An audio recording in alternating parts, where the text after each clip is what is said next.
Yeah, does anybody have any questions? And Emily, I think you're the host, so I'll let you direct that. I'm just going to share them here, if that's okay. I actually had a question that came up at First Fridays that I've held on to and thought this would be a good opportunity to for you to sort of elaborate, Haseeb, and that, as always, one of the things that's rewarding about having a broad audience and having guests like this is people want to know, like, they're really interested in the artistic process. And I think particularly with your work, and this question came up again and again on the most recent First Friday, is like, how do you as an artist develop the technical skills? So there's clearly like a technical programming sort of understanding that is deeper than just, or more specific rather than just content. And interested in how you balance what you choose to learn versus what you seek support, sort of consultant, extra help with, and how you kind of balance that in your process. And I noted when you were talking that you referred to your working sketches as not very romantic, and I feel like that's part of the same question. So if you could maybe talk about that for a little bit. Yeah. Thanks very much, Emily, for that question.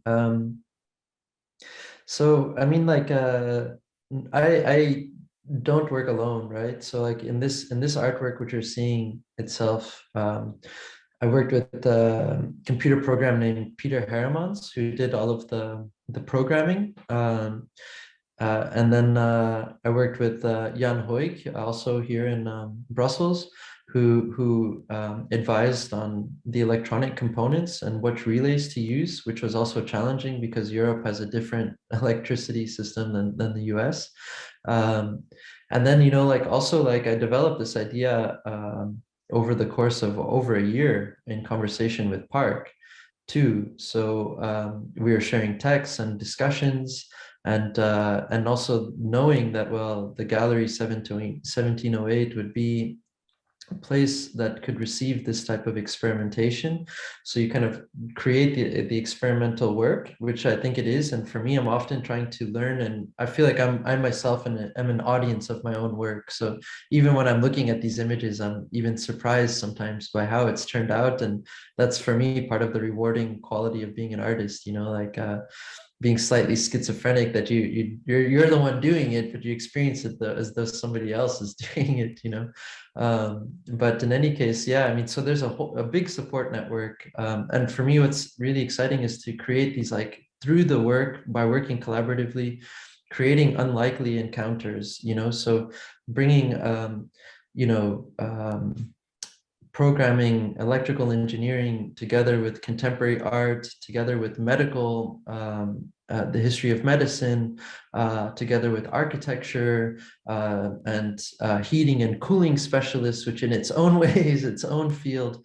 And then, the other collaborators for the other major part of the work. And today we emphasize the visual quality because that's more easy to convey. But there's working with the musicians Heavy Color, whom I've known for over 20 years, and was looking for the right moment to really explore a lot of the conversations that we had been having over the long durée of that time. So it's a kind of crystallization that starts to happen, and a kind of like faith, I suppose, that, well, everything you do kind of comes back. And yeah, a lot of these things are new for me. And I have a lot of technical skills, but they're not always the right ones. So I develop the concept, and then I find the skills that I need to do them. And sometimes I learn them, or sometimes I ask other people to do them. But what's important is that I have a conceptual grasp on what needs to happen, and like how, for example, the program needs to trigger the devices in this way, and what effect do I want, and what should the sensor be doing, what is the input, what is the output. Like, I have to be able to communicate. So language becomes extremely important in any kind of collaboration. We have to have a shared language, otherwise we can't arrive at a common point. So if you ever work transdisciplinarily, I mean, and I also teach this with students, it's about really learning the common terms and vocabulary, because disciplines, just like any other language, have their own qualities and syntax and creativity also that starts to develop.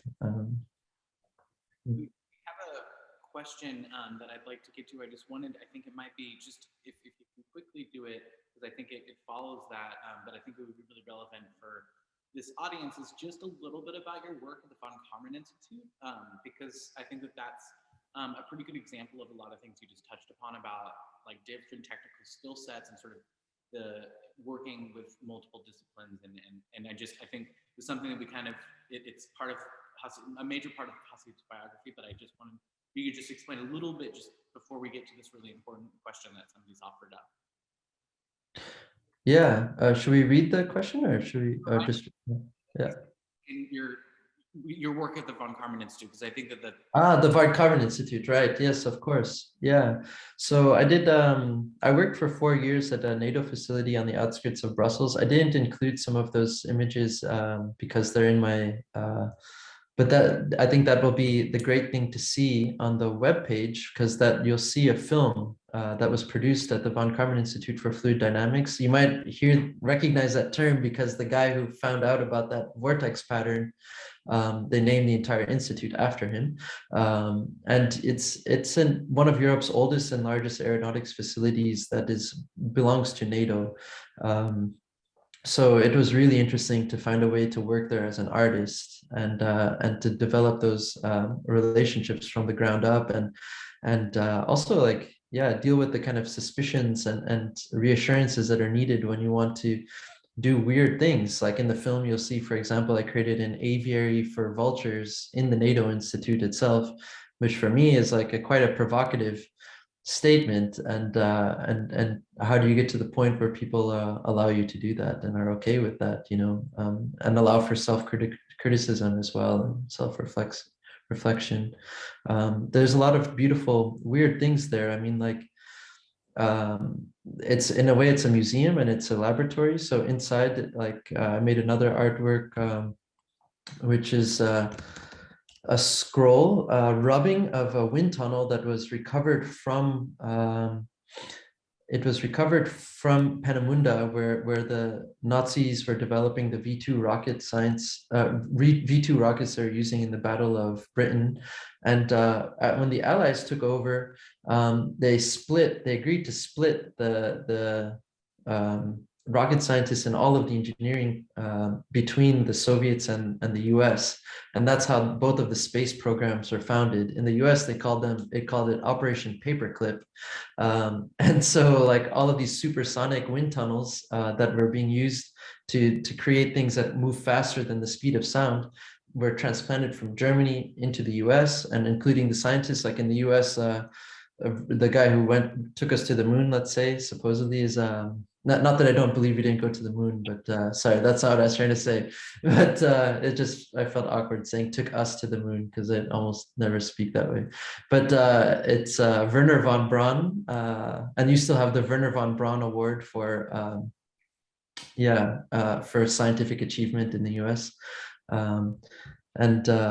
And yeah, in the Von Karman Institute, some of those things were returned. So this is the artwork if you ever want to see it, from what I'm talking about as well. So yeah. Segue into this question, which I'll go ahead and read. It says, I love the multiple levels of interest: science, mythology, religion, history, and so on. Can you speak to how these interests come together? How are they discovered and incorporated for projects? Is it organic, deliberate, or both?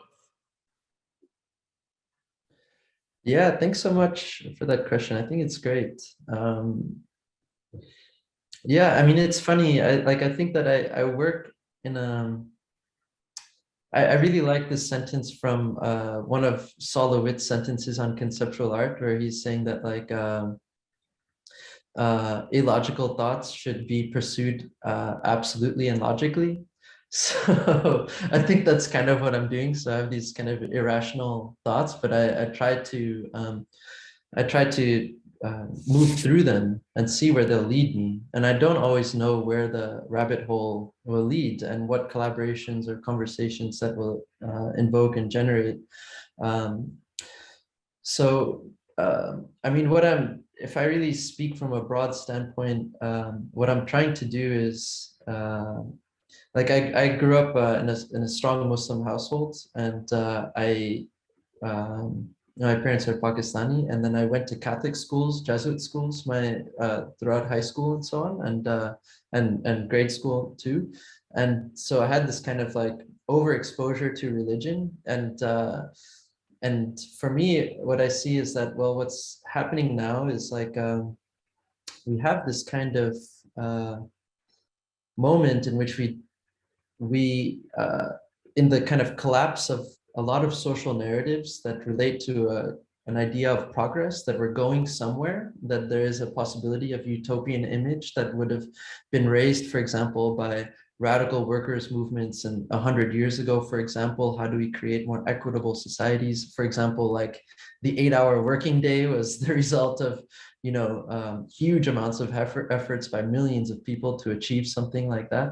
And in a way, like this sort of motive force has fallen away, and it's very hard to tell where we're going, and it feels as though technology is what's driving society forward. But technology, to me, it doesn't have any kind of will. It is actually kind of an alienated way that we experience ourselves, but it seems like it's the one propelling us forward. And so what I would really like to do in a way is bring that back to a level that we can grasp it, right? And when I look at all of the former worldviews, what I call former worldviews of like that I see contained in Islam or Catholicism or other religions or mythologies that I also evoke within the work, I want to bring those and kind of like contaminate our scientific and technological view so that we can recognize that, okay, the way that we see things now is also um, is historically specific, and it's not necessarily the way that it needs to be. And this is also contained, technology and science contains a narrative and a mythology. We can look at it also as a work of literature, not just as something as necessary. And that's a little bit what I'm trying to do when I like cross-pollinate mythology and religion and science and technology. And suddenly like we kind of get this like strange melange that we don't quite know what to do with. And that's a little like, if I speak very broadly about what I'm trying to do in practice, that's a bit what it is. Yeah. um, yeah. I, I, I can't see this, but do we have any other questions?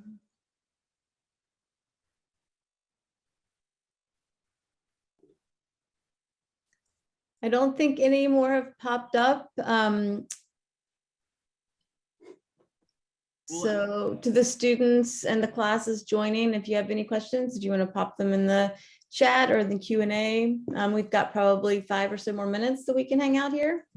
If not, we can say thank you to Haseeb and thank you to the classes who are here, and to Park. I also, as we wait for things to come in, I want to share a little bit more about the way that we 1708 and specifically with Interior Weathers, Haseeb's exhibition is and the conversation beyond just the exhibition's duration. And I'm currently in the middle of doing the final edit for an essay that is a companion to Haseeb's exhibition that will be fully available on extension, again, extension1708gallery.org, by artist James Beckett and writer Allison Wynn. And I would encourage when that's published, it's a way to revisit what happened here, but it's also a way it's actually a transcription of a lecture that speaks from 2 other sort of like theories and artist points of view in and around the ideas that Haseeb has brought together. So along with coming to see the exhibition and experiencing in its full robustness, being able to see the Wind Egg film and then the forthcoming essay are all sorts of ways you'll be able to interact with the exhibition in the future. So I just want to plug that before we head out. Yeah, James Beckett is a fantastic artist as well, and I'm really grateful to have him contribute and to have this document from also with the support of 1708, because I think it really elaborates on the question, some of the questions and like the metaphors involved with microclimates. And James has he's dealing with a lot of similar things as I am, but he has a different approach. So it could be, I think it's really interesting to see these parallel practices. So. Well, it looks like we don't have any more questions. So I think, yeah, thank you so much, Haseeb. It's been so wonderful working with you. And thank you to all the classes for joining us. And with that, I think we'll say so. Thanks, everybody. Thanks, Emily Park, and everybody for listening. Thanks, Haseeb. It's nice to see you. Yes, you too.